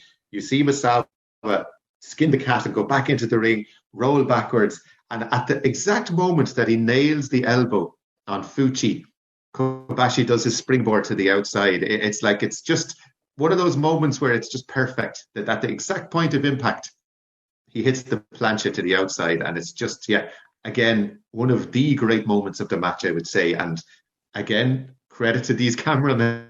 They are really, really good at their jobs, and they're catching everything. I think it goes to the synergy that Baba had with Nippon TV, and they understood how to film pro wrestling. Like, if you watch a lot of the footage of 70s, 80s, and particularly 90s All Japan, there's the camera people, the director, and the camera people, and the obviously the editors as well, afterwards know how to okay, this is what we need to do. And feel when they do clips, they pick the perfect spots and perfect camera angles to make their clips to promote matches as well. It was, I think, one of the best instances of a television station working hand in hand so well with a professional wrestling company. Absolutely. But wouldn't it be so much better, WH, if they had about 15 cuts per second while they were doing all that? Sure. And giving me epilepsy and triggering a seizure. Sure. That'd be fantastic as well. From this point, Kawada tags in, and he just starts peppering Tsuruta with a series of Kawada kicks. But Jumbo finally is able to catch an advantage, grabs Kawada's leg as Kawada's going for a spinning kick, and he throws the younger man to the ground, and then just gives him a stiff slap to the back. I think it's probably a receipt. He probably got got potatoed in the face by one of those kicks, probably, because he's sitting in so many of them. But Kawada is able to maintain his momentum. He reverses a vertical suplex attempt and then turns that into this great looking Fujiwara armbar that he plies in. And then he's just the intensity on his toothless face, Jamesie, when he's just wrenching on Jumbo's arm, is just amazing to see. Yeah, and again, this feels like a big moment for Kawada. He gets to stand up to the ace and show that he's not intimidated by him, that he's very much his equal. And as you said, probably potatoes him fairly hard as well. But in a way, it works really well, because you get the feeling God, he is every much Jumbo's equal here. And you start to question, God, is Jumbo able for this guy? You know what I mean? He's such a force of nature that you really think that, God, he's just about there on his level. Like, and this isn't a high up guy and a lower down guy. This is very much two equals we're seeing here in the ring. There's a nice strike exchange between Jumbo and Kawada until Kawada ducks a Jumbo punch and again puts on the Fujiwara armbar. So his targeting, like his aim is to like just render Jumbo's arm useless. Jumbo barely survives the Fujiwara armbar, but gets to the rope and escapes. And he escapes more strikes from Kawada and then tags in Taue. There's a backdrop suplex and atomic drop from Taue, but Kawada survives these and puts on the sleeper. But he's too close to the Tsuruta-gun corner, and Fuchi comes in to break up the sleeper by just stomping on Kawada's head, and thus beginning the second story with Kawada, and this is with Masanobu Fuchi, and this is like there's like now this hatred that Kawada and Fuchi have for one another throughout the rest of this match, and it's great. Absolutely, yeah. Like it started off as Kawada Taue, and somehow Fuchi has now inserted himself in the fight, and it's now become Kawada and Fuchi aren't getting on. Like, and again, when Fuchi breaks up that submission hold with the stomps at the ropes, there's a big chorus of boos. You know what I mean? So more and more Jumbo's team are getting booed, and more the crowd is behind the younger team. Kobashi tags in and hits a flying shoulder tackle and puts Taue in the Boston Crab. But Jumbo comes in, he adjusts his elbow pad and run towards Kobashi, but, to give him a lariat. But Kobashi says, fuck that, releases Taue and blasts Jumbo Tsuruta with a signature Kobashi lariat. And then for good measure, he hits Fuchi with one just to knock him off the apron as well. Kind of a payback for his team against Fuchi. Misawa hits a frog splash for a 2 count on Jumbo here. Kobashi back in and he applies a Texas cloverleaf, but this time Jumbo is successful with his interference. Oh no, it's on Taue. Sorry. Taue's in the Texas cloverleaf, but Jumbo comes in and just boots Kobashi in the face, thus breaking up the hold. And I love the simplicity of Jumbo Tsuruta. Like, is it very similar to Masanobu Fuchi? Like, he's not going to do any drop kick or anything to break up a pin. It's either a punch or it's going to be a lariat or better yet, a kick to the face. Yeah, and I really love that little. Like, I love the little moments. Yeah, obviously, you're watching and you enjoy the big moments in matches, but I love the little things that you can kind of spot in a match as well. And I love that little bit of learned psychology. Like the first time Jumbo tries to break up the Boston Crab, Kobashi's too smart for him and too quick and drops is a Taue he has in the move and gets to Jumbo before Jumbo gets to him. But the second time then, the wily veteran, like he's not going to get caught the second time. He makes sure it's kind of he attacks him from out of his line of vision. So the second time Kobashi has Taue in the Texas cloverleaf, Jumbo makes sure he can't see him and gets to break up the pin. And it's just that, fool me once, but you won't fool me twice kind of a thing. You know what I mean? Just a lovely little touch, like, you know what I mean? He gives Kobashi the first one, but he then reasserts his authority and his wiliness with the second one. Like, just a lovely little touch and lovely little bit of psychology. From here, Misawa works over Taue and throws him into the outside where Kawada is waiting to throw him into the guardrail. And then he takes him into the crowd again and then slams him onto the floor where there is no padding.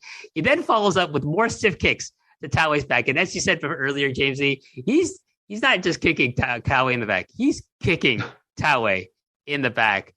From here, Kobashi gets a Cobra twist on Taue, but Jumbo breaks that up. Kawada's back in. He hits Taue with a lariat. Both go to the outside where Kawada tries for his own pile driver. But guess who breaks it up? You guessed it, Masanobu Fuchi. Kawada tries for another pile driver again. But again, Fuchi saves his teammate. And this is the part where Taue is the man in peril, and the Super Generation Army is getting the heat on him. And this kind of plays into like I feel Taue's like position in the company. They're like kind of reasserting like where he stands in the pecking order in the company, and it's in relation especially to Misawa and Kawada, because it references back to the January 15th Kawada match, but also to the January 26th Misawa match at Korakuen Hall. And this is like, that match is great because it's the first instance of Misawa using the Tiger Driver 91, which is the head dropping variation of the move, with like the regular Tiger Driver is on the back, and Misawa uses that. And normally, like maybe Taue before would have been pinned by that. But in that match, in the January 26th match, he kicks out of that. So Misawa has to create this new, deadlier version of it and drop the poor man on his head. God bless you, Akira Taue, for being the first man to take. I don't know what the conversation must have been like, Jamesie, where Misawa says, okay, you're going to kick out of the Tiger Driver. Okay, I'm going to do a new move on you. Okay, what's the new move? I'm going to drop you on your head. I'm going to rotate you halfway and then drop you. And so you're lying on your head. Okay, let's do that. Yeah, I'd say the conversation starts. Have you been doing your neck bridges? Because you're going to need them. You're going to need a good strong neck to take this new move that I've invented. Yeah. But again, I think this portion of the match is just kind of reasserting that this is where Taue is. Yeah. Comparison to Misawa and Kawada on this roster. Yeah, and it's like Kawada has taken his licks from the opponents, and he's had his neck worked over. And this, like in my notes, I call this little segment Taue or Kawada's revenge almost. You know what I mean? Because like Taue takes nearly the most brutal beating that anyone takes in the match in this little. It's only a short enough segment, but like they really beat him up. Like as you said, there's an awful lot of those kicks in the back, and like just to reassert, these aren't your indie kick pad kick to the backs. These are foot on back kicks in the back. Proper kicks in the back. Like, and at one point, Taue takes, I think, some kind of a shot in the chest or in the abdomen, and he either gets genuinely winded or he's one of the greatest sellers of all time, because he doubles over and slumps over, and you really feel like the guy is in severe agony. Like it's a really, really good beatdown, and I suppose he gets a little bit of sympathy back in this segment as well. You know what I mean? They've been very mean to Kawada in the last segment. Now it's Taue's turn to get a little bit of sympathy, isn't it? Oh, definitely. Like, because it's not a clear-cut distinction of like babyface heels. It's one team has a different motivation for trying to win this match than the other, and whereas like Jumbo's team is more based on kind of selfishness, because he wants to keep his spot on top of the card, and these guys want to help him keep his spot, and like these, and the Super Generation Army wants to elevate themselves and take All Japan to the next level, to the next and to the next decade with younger guys. So it's like, well, who do you side with? If it was WCW, you would definitely, pick the older guys keeping their spots, and like keeping the younger people down. That's would be WCW. But Jumbo, I mean, Baba didn't think like that. Fortunately, he clearly made like Misawa, like this is the guy you want to be rooting for against Jumbo Tsuruta. But there's a point where Kawada has Taue. This is a great moment. He has Taue in a single leg Boston Crab, and Masanobu Fuchi is about to interfere, but Kawada sees it and just gives him the middle finger.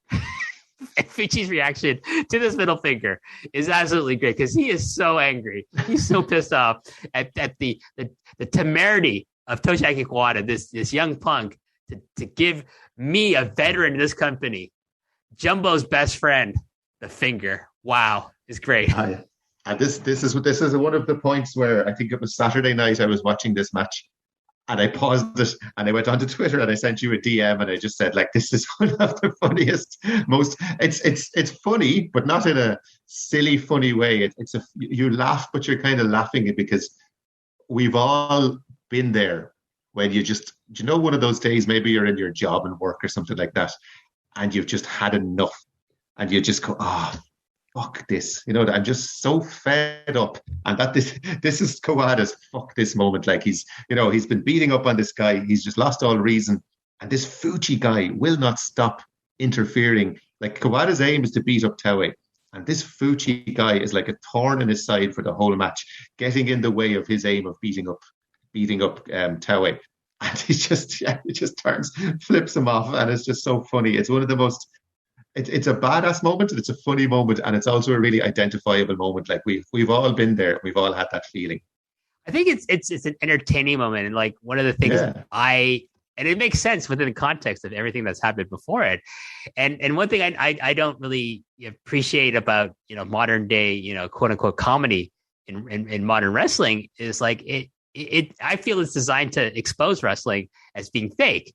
And it's done to say, hey, wrestling is fake. Ha ha, we're all in on the joke. Whereas this is like, no, wrestling is real. And this is what would really happen if you had someone that you worked with who was like a rival in your company, like continuously like cutting your legs off at, when you're trying to do something at work. So that, you're saying, as you're explaining that this is a completely relatable moment, but it doesn't make fun of what's happened before. It doesn't make you think wrestling is fake. It enhances the moment. I think it's one of those great, like, it's a great example of wrestling psychology, even though no one gets hit or anything like that, or no one gets hurt, but it's just natural for Kawada to express himself this way, because it's not like he's going to let go and then just run over and hit Fuchi. Like, no, like, you're not going to do, I see you, fuck you. Let's get on, And what's great about it is, like, it's not as if this is a thing that he does all the time. Like, I don't particularly recall this being a thing that happens commonly in his matches, and because it's so out of place almost in this promotion, it's more memorable. Like, if this was WWE, that spot would get over, and they do it in every fucking tag match for the next 10 years. You know what I mean? But this happens once, and it happens really well, and then it's left to be the moment that it is, and it's never it doesn't become part of his repertoire, and it doesn't become something that he beats into the ground mercilessly to the point where you hate it as a spot anymore. It's just left be its own little thing in this match, and it adds to the, like, it's nearly the moment I think of when someone says 420 91 to me. It's nearly the first thing that comes into my head, because it's so unique and so out of the ordinary. Oh, definitely. Back to the match. At one point, Taue's on the floor again, and Misawa and Kobashi. You talk about Southern style tag wrestling, Jamesie.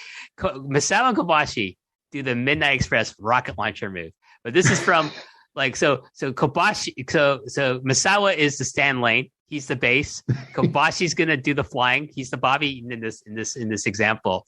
But you have to understand, like, they're doing it from the top rope to the floor. They're doing a rocket launcher from the top rope to Taue, who's standing on the floor, and it's pretty impressive. It's pretty cool. It's like, wow, and it's kind of a premonition of like the tag team that Misawa and Kobashi will form a couple of years later, because at this time Misawa and Kawada are the regular tag partners.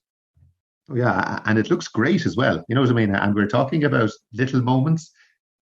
There are big moments in this match as well. And like, you have to remember, this is 1991. You know what I mean? Like, guys being launched off the top rope to the floor is by no means a common occurrence. Like, obviously it's very common these days, and there's all kinds of stuff going on. Like, but this is 1991. This is 30 years ago now. God, 30 years ago they're doing a move like that, and it looks great. It looks impactful, and again, it's not a high flying, in inverted commas, move done to look pretty.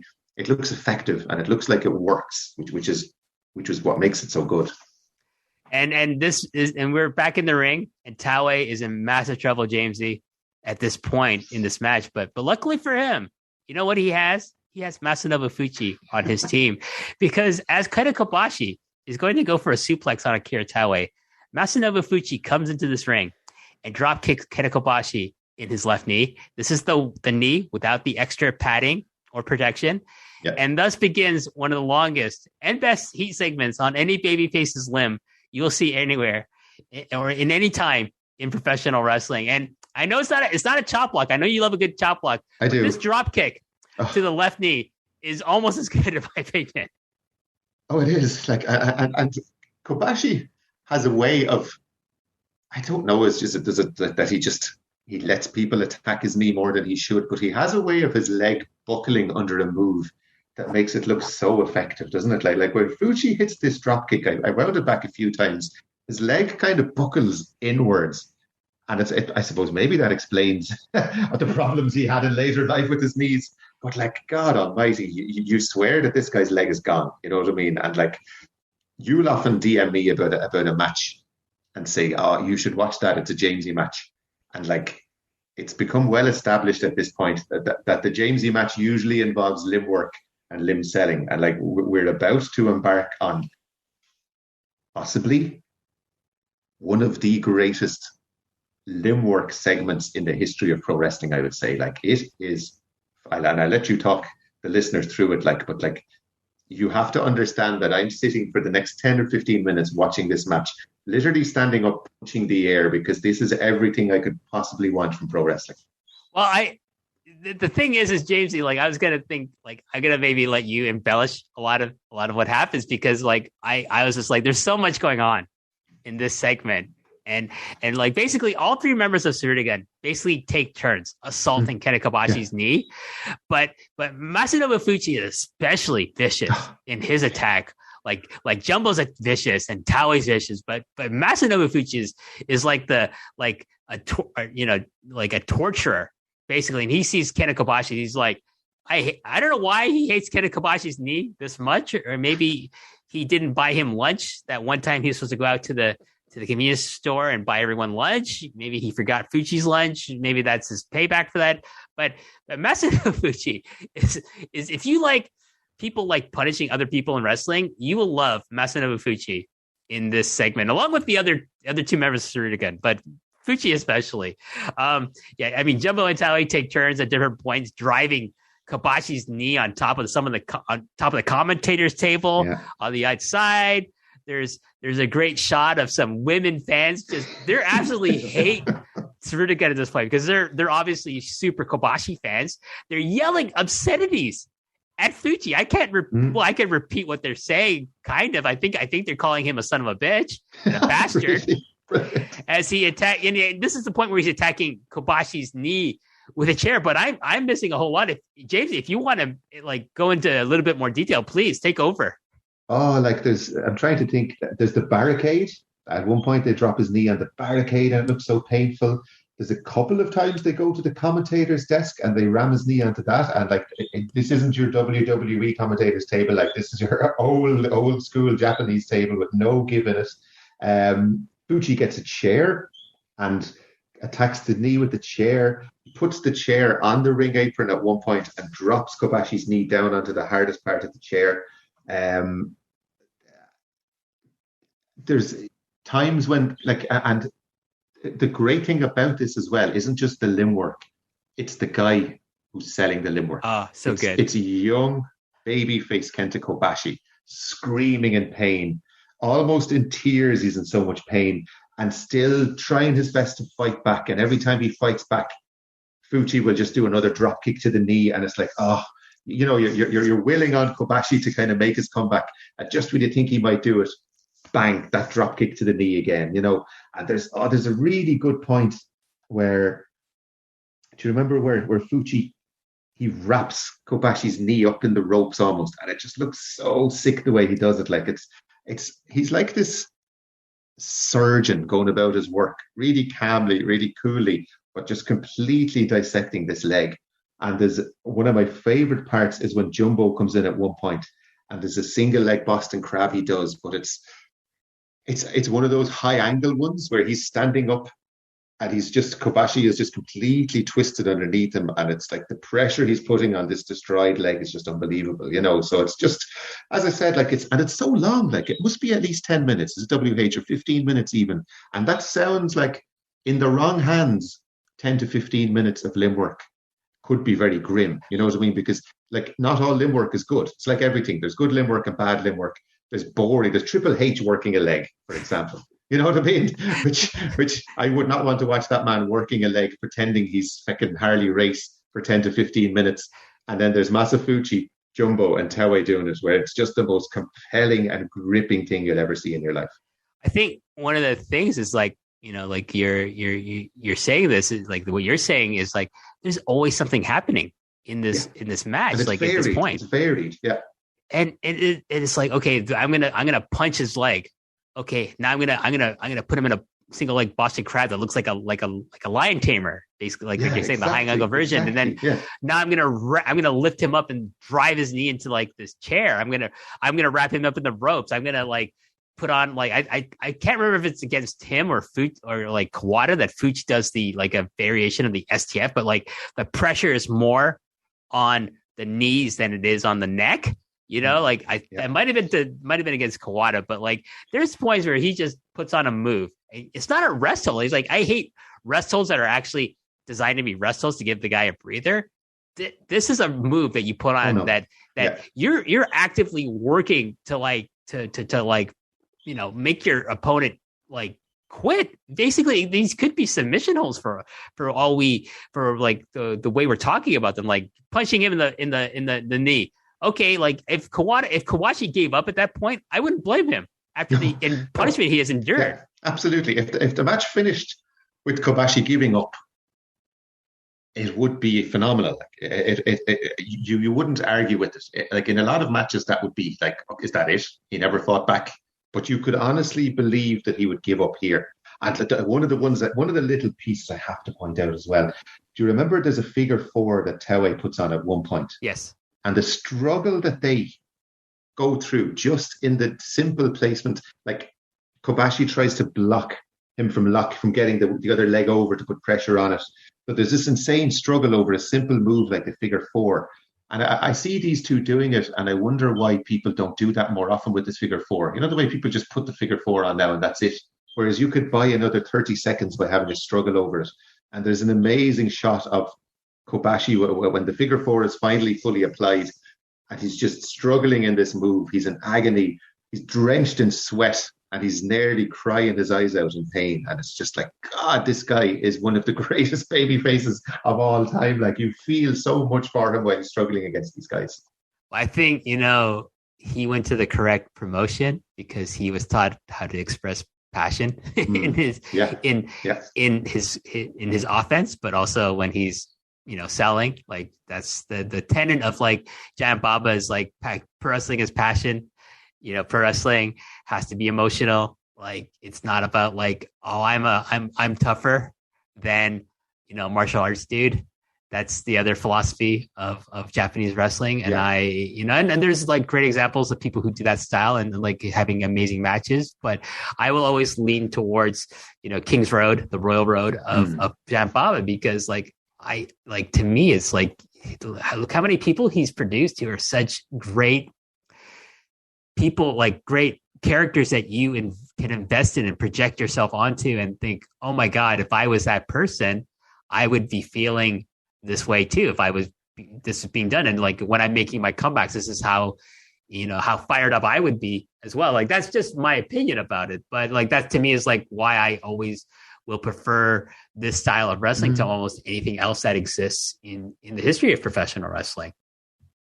Absolutely. Like, and it's, to go back to what we discussed earlier, like, we have this 6-man tag match, and within the fabric of a 6-man tag, we have 2 mini Southern tags, don't we? Like, we have the Kawada one, and now we have this one where Kobashi is the guy who. So 2 of the 3 guys on the Super Generation RB team become faces in peril within the context of this larger match. You know what I mean? And you hear that and you think, God, that's a bit ambitious.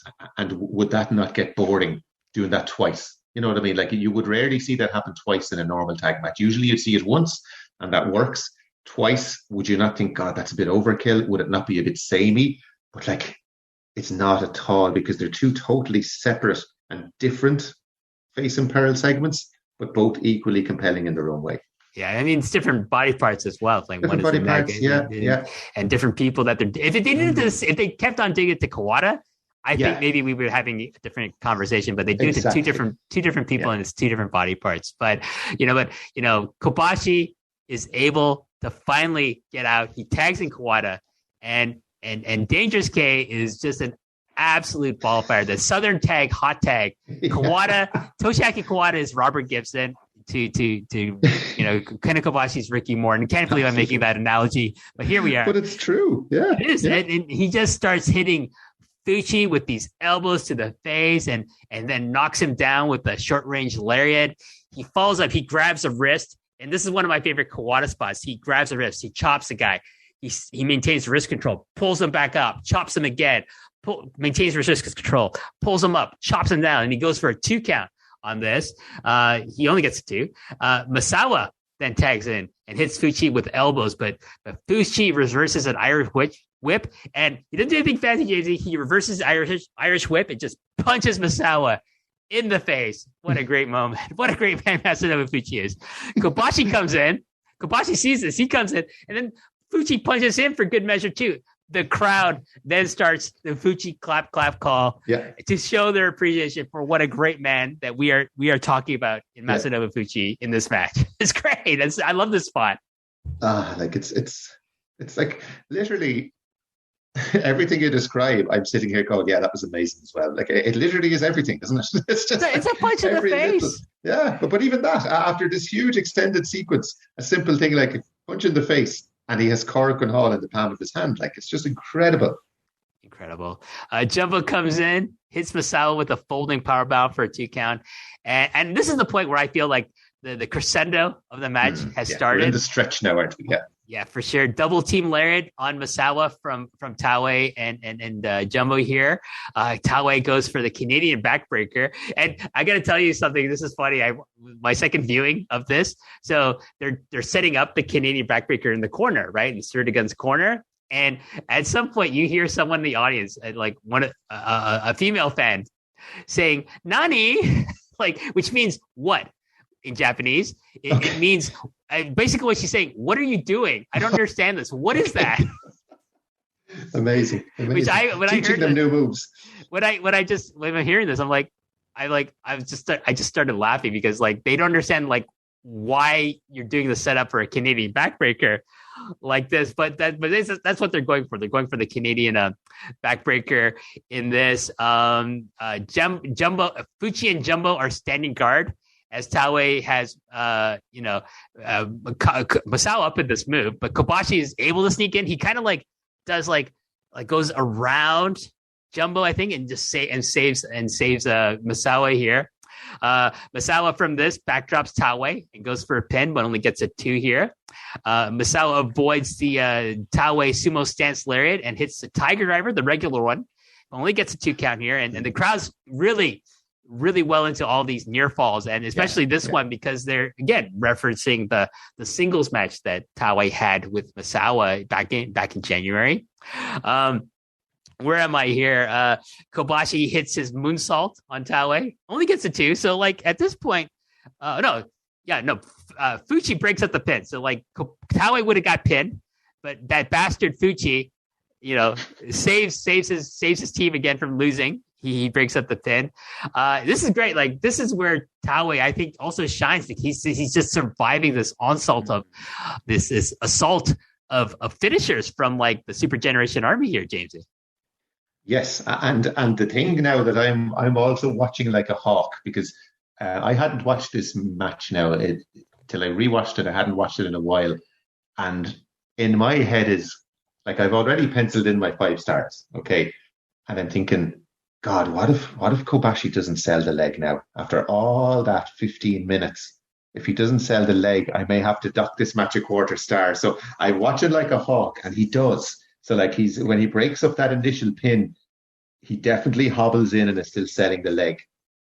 Now he does the moonsault, and you might say, should he be able to do a moonsault with that injured leg? But I'm taking it as a huge moment of his fighting spirit and fighting through the leg pain. And I wound back a few times. He hits the moonsault, and when he gets up, he sells the leg straight away and he hobbles back to the corner. So I'm absolutely fine with the selling in this. I think I read a review of somebody saying that they thought Kobashi's leg selling was often this, but definitely not. I think he sells that absolutely fine, and I have no problem with it. Taue mounts a brief comeback with a DDT and a Nodoa Toshi, but Kawada breaks the pin up there.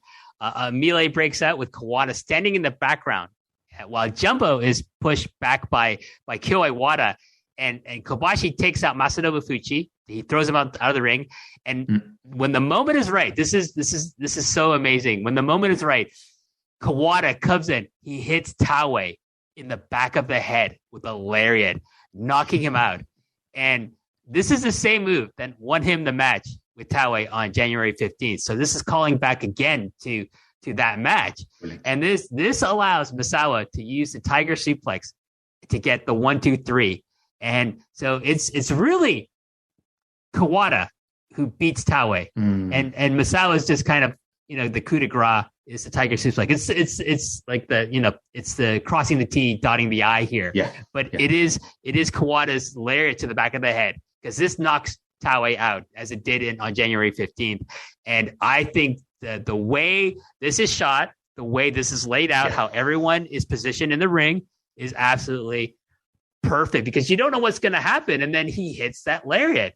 And it's like, oh, and if you, and like most of these people in Korakuen Hall, Jamesie, I'm going to say they're probably pretty familiar with what has gone on at Korakuen Hall before. And this happened at Korakuen Hall as well, like about 4 months earlier. So like not that much time has passed. Like that was a very memorable match. So like, I'm going to say probably most of the people here, oh, that's what he did to him on January 15th. And so like, it's a great moment when Misawa finally hits the tiger suplex. They know it's probably the finish, and it is 1, 2, 3, and the match is over in 51 minutes and 32 seconds. And I just like, and like you referenced Joseph Montesilio's video about this, and that's where like I got that information. I was like, oh yeah, right, because I did watch that as part of my research for this. And please, everyone, go watch anything Joseph does about All Japan, plus anything else he does about wrestling. He's such a great, great researcher and videographer. Like he's definitely coming back on this show in the future for sure. I've already asked him,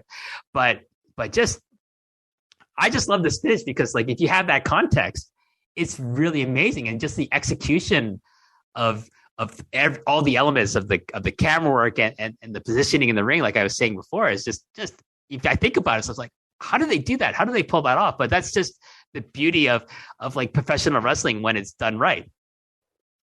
Yeah, and like you said, it's almost like, to go back to a sporting analogy.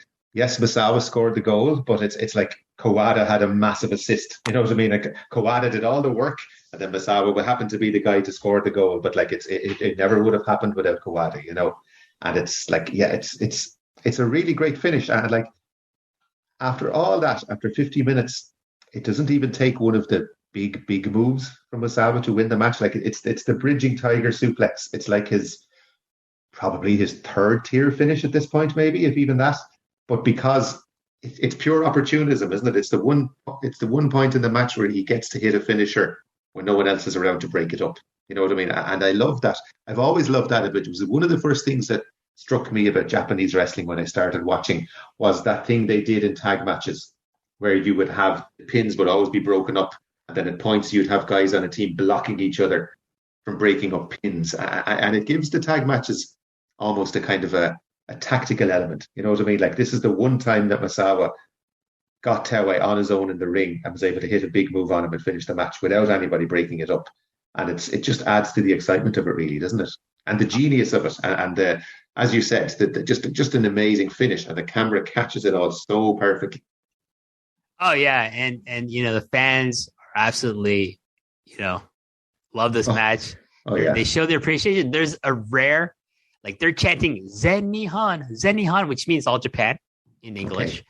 And so like when I hear that, like you never hear like promotion chants in Japan. No. Like I never hear Shin Nihon, like maybe rarely, but it's not comedy here. Like, like we have ECW, ECW, AEW, whatever. Like oddly enough, you know what? You never hear WWE chant, even when the company's hot. No one ever chants WWF, probably because it's really hard to chant it, which is probably a good thing. It's probably a good thing too. Like I honestly, I hate promotion chants. I think they're terrible, but anyway, that's just me. But yeah, this is such a great match. It's probably my favorite, 6-man tag of all time. It's just, I don't know what else to say. We covered it. We went through it. We went through most of it. And what are your final thoughts about this match here, Jamesie? I would definitely say best 6-man tag that I've ever seen anyway. Now, I haven't seen everything from Michinoku Pro. I certainly haven't seen everything from Dragon Gate, but also I don't know if anything would have the depth. Like it's the depth of this, isn't it? And it's, as I said, if you watched it blind, it's probably a great match without knowing who anybody is, because they tell the story so well. The face and peril segments are very accessible. You straight away identify with the guy selling. So without knowing anything, it's a great match. but with the knowledge of all the layers, like I had never copped that little thing that you said from Joseph's video about the lariat to the back of the head. So there's another layer now that I even appreciate it more. You know what I mean? And you could probably watch this match and every time see another little thing that you like. It's got big moments. It's got all the small moments that I like. It's got limb selling. It's got limb work. It's got good selling. It's got 6 people who are completely over with this crowd. Like you can't understate that every single person in this match is getting their own chance. Is massively over. Like so, it feels like an important match. It's like I don't know. Like what more could you say except the best 6-man tag I've ever seen. Probably a top 5 90s All Japan match of all time, I would say. Just 5 stars, obviously. Do I even have to say it? Just phenomenal. Absolutely. Like, I think through the course of a review of the match, we've given all the reasons why it's good. I can't really add any more than that. No, I think we probably exhausted what we could say about this match. And easy 5 stars for me. Oh, yeah. I gotta see if our good friend Gareth has put us up on Grapple. If not, I'll send him a message say, hey, you gotta put this match up on the Grapple there, mate. And yeah, like that. There, go find it. It's easily found. I'll have a link in the show description. But it's easily found on YouTube, and I'm sure every other streaming site that doesn't have takedown notifications from Nippon TV. But there you go, Jamesie. Like, thank you so much for coming on the Long and Winding Road. We planned this before, like your sabbatical from doing podcasting last year, and then you came back with the Boots and Trunks podcast, and I thought, oh, it's a good time to see if you would still be interested in doing something with me, and here you are. You said yes, so I'm very happy about that. I appreciate it. But where can people find your work if you're still like you do the Boots and Trunks podcast, but there hasn't been a new episode in a while? Yeah, taking a little break from that. It's on the We Don't Know Wrestling Podcast Network. I think I have 6 episodes of it up there. Basically, it's audio essays, I would call, written and narrated by myself. And they take a lot of work, is what I would say about them. Like, usually the script for them can be 7,000 or 8,000 words, you know what I mean? So there's a lot of time and effort goes into them. So I've been a little bit burnt out on doing those. I do have some plans maybe for next year for a few topics I'd like to write another script on and maybe get back to recording. It's dormant, but it's not dead, I would say. And actually, episode 1 of that, if the listeners are interested in All Japan, was actually about All Japan Pro Wrestling, about the 6/9/95 tag match. So if you enjoyed hearing myself and WH talk about All Japan Pro Wrestling here, then maybe give that a listen and see if you enjoy it. And then I'm on Twitter as well, at Jamesie_2015. And just to give our friends at Grapple, our good friends from the group chat, WH at Grapple, I did a podcast with them recently on their Patreon about the American Dragon, Bryan Danielson, and a little mixtape of his matches from back in the day, back in ROH, and a few other promotions from back in his early days as a wrestler. So maybe give that a little listen as well. It was really enjoyable to do. Definitely anything from our good friends Benno, JP, and Gareth, but especially if Jamesie's involved, because they, I think that's a great show. I did listen to it, and I just like the fact that you and Benno get so excited about talking about early ROH. It's great. I love it. So I hope you will find time sometime in the future. Come back on this show. You get to definitely pick another match. I really enjoy talking with you as always, and I look forward to doing another show with you. Check out, for Jamesie's podcast, the Boots and Trunk podcast. I'm a big fan of the headlock episode. I didn't think, he's gonna talk about headlocks. I mean, I like Jamesie, but okay. But I listened to it. I'm like, I come away with that.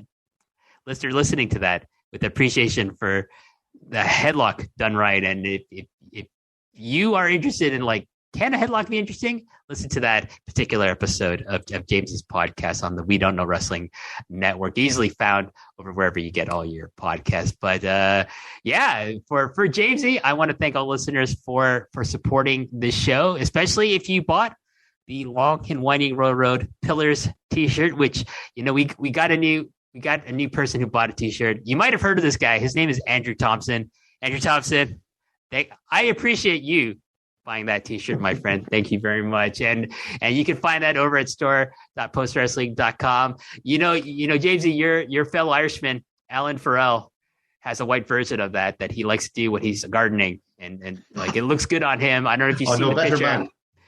I don't know if you've seen the picture of him wearing that shirt, but I'm like saying, hey, like, if you look at Alan Farrell wearing that shirt, you think, my God, that's a good looking shirt. I want one too. Then head over to postwrestling.com. You can either get it in white like Alan did, or you can get it in black like our good friend over at the Torch, Rich Fan, has gotten as well. A lot of wrestling podcasting celebrities wear this shirt.